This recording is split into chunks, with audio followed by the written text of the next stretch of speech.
Welcome to the deep dive. Really glad you could join us today. Yes, welcome. We're jumping into some pretty fascinating recent events in the cybercrime world, specifically how law enforcement is actually pushing back. Yeah, there's been quite a bit of activity. So our plan is to really take everything we've gathered, all the information, and pull out what's crucial. Understand how these online threats work, what the defense looks like. And critically, what lessons you can maybe take away for your own security, whether personal or for your organization. Exactly. We want to cut through the noise and give you the essential knowledge. Keep you informed on this. Well, it's a constantly changing landscape, isn't it? I'd even throw in a few surprises. Okay, and just before we really get started, a quick word. This deep dive is sponsored by Stonefly. They're leaders in enterprise storage, backup, disaster recovery, AI storage, and cloud solutions. And if you're looking for really secure, ransomware-proof storage, think air-gapped, immutable storage, Stonefly is who you want to talk to. Yep, just contact sales at stonefly.com to set up a demo. All right. Okay, so let's try and unpack this whole world of sophisticated cybercrime. Because when we hear about these big attacks, ransomware hitting a hospital, data breaches, it's not just some lone hacker, right? Oh, definitely not. It's a whole ecosystem. Really complex. An ecosystem. How so? Well, think of it like almost like a dark version of a legitimate supply chain for making and distributing malware. There's a process. A process, like a workflow. Exactly. Sometimes called a ransomware kill chain or maybe a malware deployment process. Yeah. Criminals use it to prepare and, crucially, test their malicious software before they actually launch an attack. Okay, testing. And a key part of that testing, something that really stood out to me, is these specific services they use. Counter antivirus services, CAVs. That's right, CAV services. Hmm. They are essentially testing platforms. So what do they do? Criminals upload their malware, their nasty code, to these services, and the service runs it against, well, a whole battery of different antivirus products, security scanners, you name it. To see if it gets caught. Precisely.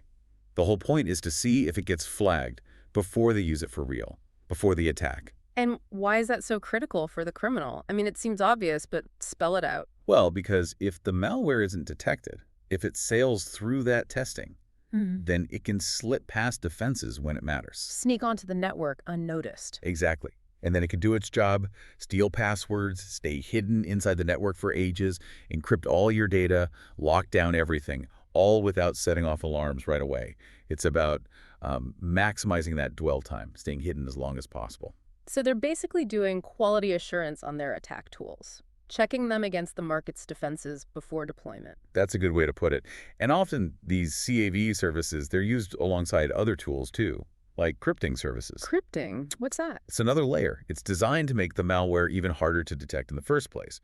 Uses different techniques to, like, disguise the code, make it look harmless. Ah, okay. So crypting changes how the malware looks, and then the CAV service tests if that disguise actually works against real security software. You got it. Like tailoring an invisibility cloak and then, checking it under different security spotlights. And this isn't just some underground rumor mill. The information shows it's a real market. Specific names were mentioned. No distribute, Razor Scanner, Scan for you.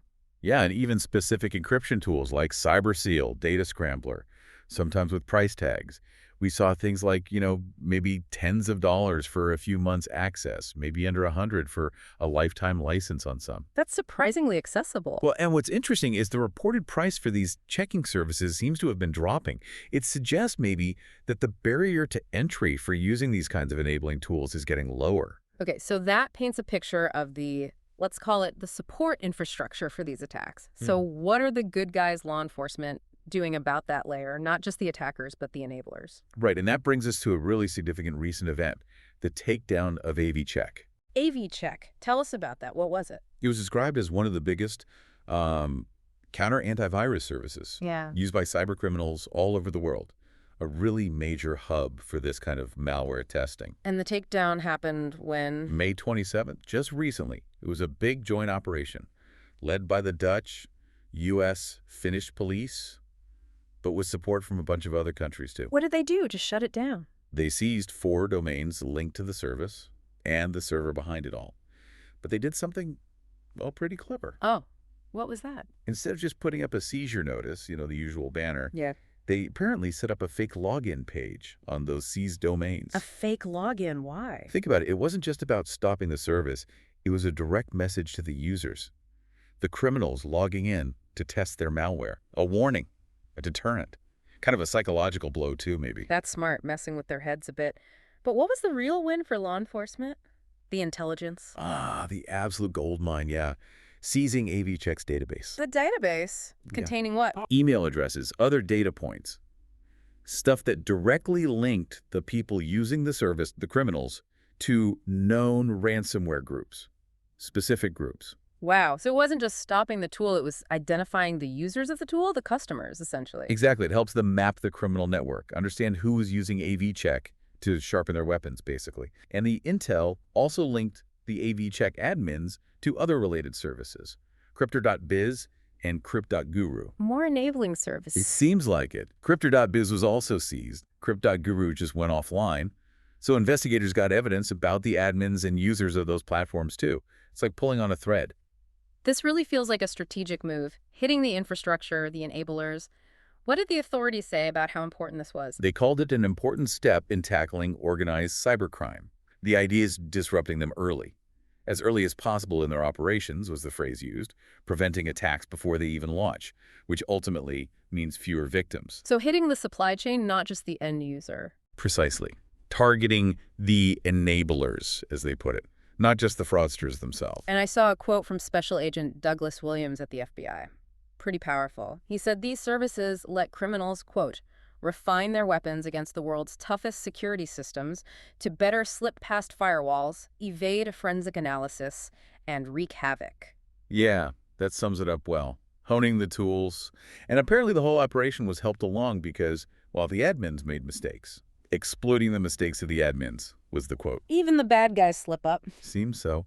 Even running these sophisticated illegal operations, they're not infallible. Now, this AVCheck takedown, it wasn't just a one-off event, was it? It feels like part of something bigger. That's exactly right. It slots into this broader initiative called Operation Endgame. Operation Endgame. Sounds dramatic. What is it? It's described as a really large-scale international law enforcement push. Aimed at what specifically? It kicked off in May 2024, the main goal.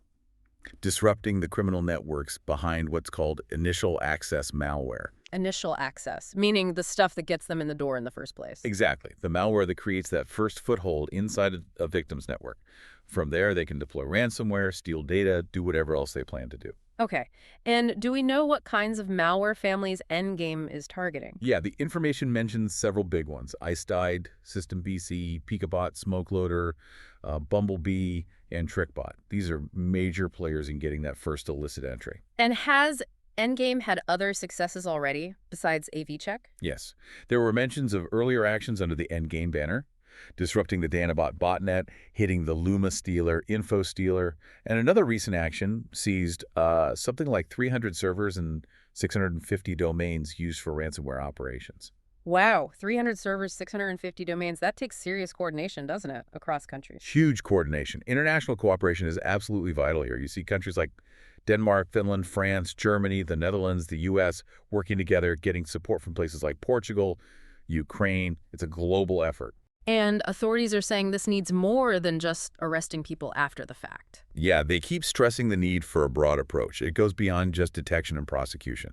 It includes these kinds of interventions, hitting the infrastructure. Like Endgame and AVCheck. Right, and building public-private partnerships, working with security companies, ISPs, etc. The goal is multifaceted. Help victims, stop crimes that are already happening, and try to prevent future online crime growth. Disrupts the whole cycle. Okay, so we've seen these big disruptions. Lockbit earlier this year, that was huge, wasn't it? Over 2,000 victims, maybe $120 million.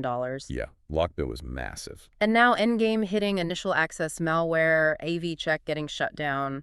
What's the real-world impact? Are these operations actually crippling the cybercrime world? Well, experts seem to agree that, yes, these takedowns, especially big ones like Lockbit and these recent ones, they make a huge dent, no question. They cause a temporary, let's call it a cleaning up of the scene, removing major players, disrupting their tools. But temporary. But the landscape is just incredibly dynamic. That's the key word. Dynamic how?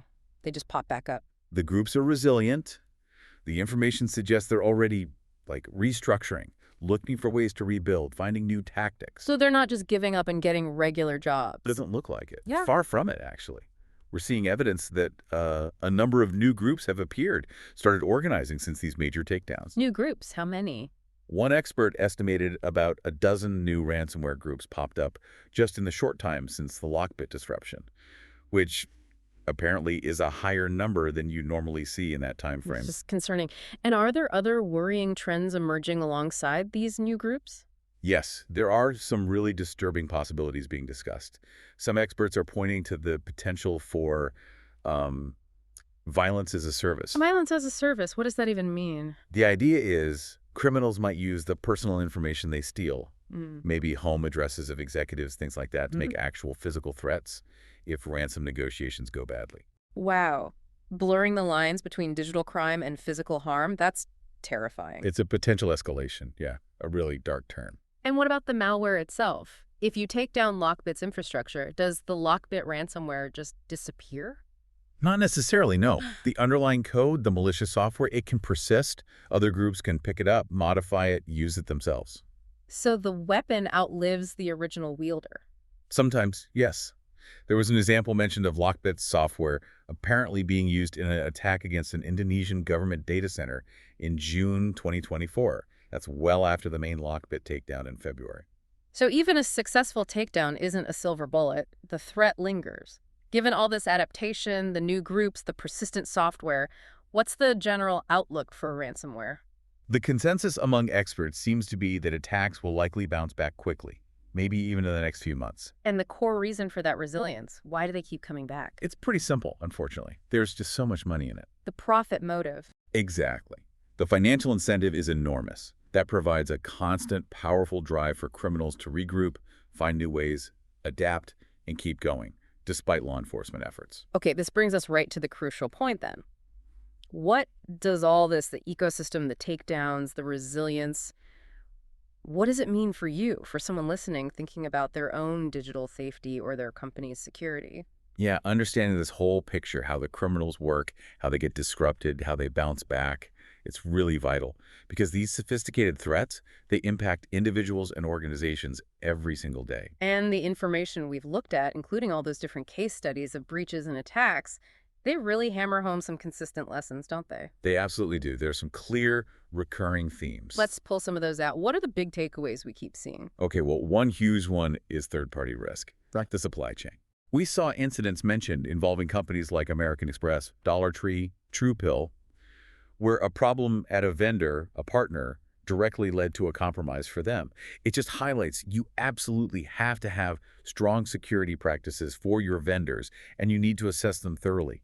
You know, it's interesting, the AVCheck takedown kind of shows the flip side of that too, right? Okay. Even the criminals rely on a supply chain of services. Yeah, And disrupting their supply chain was effective. that's a really good point. Okay, what else stands out from the case studies? The human element, always. It's critical. People making mistakes. Sometimes mistakes, sometimes being tricked. Think social engineering, Yeah. like in the MailChimp case. Or a simple configuration error, like Pegasus Airlines. Or just, poor security awareness, maybe like at Sony Pictures historically. Employee actions, chaining, they're so important. And basic security hygiene, too. I saw things like multi-factor authentication mentioned a lot. Oh, constantly. The lack of MFA keeps popping up as a way attackers get in. Colonial Pipelines, CSGO, Sony Pictures again. Yeah. It's often the path of least resistance. And criminals are experts at finding that path. And that path is often paved with, technical debt, right? Old systems, missing patches. Exactly. Poor technical hygiene is a massive recurring theme. Outdated practices, not patching known vulnerabilities, weak network segmentation. You see it in cases like Sony PSN, Equifax, Target, Ardent Health, DP World. And the movie vulnerability earlier this year, that was huge. A perfect example. Shows the critical need for constant vulnerability management, keeping software updated. These are the kinds of holes that the CAV services we talked about help criminals exploit more effectively by ensuring their malware can bypass whatever old defenses are there. And maybe the most sobering lesson from all these cases. Sometimes, despite your best efforts, attacks still get through. Yes, Yeah. absolutely. That's a hard truth. You look at incidents involving companies like CrowdStrike, the British Library, CDK Global recently, Colonial Pipeline. It underscores that attacks will happen. You can't assume 100% prevention. Which means You must have a solid, well-rehearsed incident response plan. You need to know what to do when the worst happens. And just as vital, You need reliable, regular data backups. Backups that actually work when you need them. Exactly. Tested backups. Stored securely, ideally isolated air-gapped, immutable so they aren't compromised in the same attack. Recovery depends on it. And it's not always about stealing credit cards or financial data, is it? No, not at all. The information shows attacks go after personal information, intellectual property, think about the huge Yahoo breaches, or they aim to disrupt operations, even physical systems. The Stuxnet attack on industrial controls is the classic, albeit old, example of that. And just the existence of these specialized criminal services like CAVs and cryptors and the complexity of the attacks, it tells us something about the attackers themselves. It tells us they're getting more skilled, more professionalized, technology keeps advancing, and so do they, which means our defenses, your defenses, need to be equally advanced and, importantly, resilient. Okay, so summing up those lessons, stay informed, implement strong security technical stuff and the human side. Manage your third-party risks carefully. And maybe most importantly, prepare for incidents. Assume they will happen, don't just hope they won't. That's it. Layered defense and building resilience. That's the name of the game. So, wrapping this all up, it seems clear that while law enforcement is definitely active, making big moves with operations like Endgame, takedowns like AVCheck, really working to dismantle the infrastructure. The cybercrime world is just incredibly adaptable. They restructure, they find new tactics, and that underlying driver, the money, it's always there. It keeps fueling the fire. Which leads us to a final thought, something for you to maybe ponder after listening. Given this constant evolution, this adaptability, this strong financial motive, maybe the main goal shouldn't just be trying to build a completely impenetrable fortress to stop every single attack. Because the case studies, the data, it all suggests that's incredibly hard, maybe even impossible, right? Right. So maybe the more effective strategy, the more realistic one, is really focusing on building those layered defenses, yes, but crucially, building resilience. So that when an attack happens, and the evidence says it likely will, at some point the impact is minimized. You can contain it. You can recover quickly. So the question to leave you with is, what steps can you take starting today to strengthen your own resilience? Something to think about. And on that note, this deep dive was brought to you by Stonefly. They're leaders in enterprise storage, backup, and disaster recovery, AI storage, and cloud solutions. Remember, if your organization needs that truly secure, ransomware-proof storage, air-gapped, immutable solutions, Stonefly has you covered. Check them out. Contact sales at stonefly.com to schedule a demo and learn more.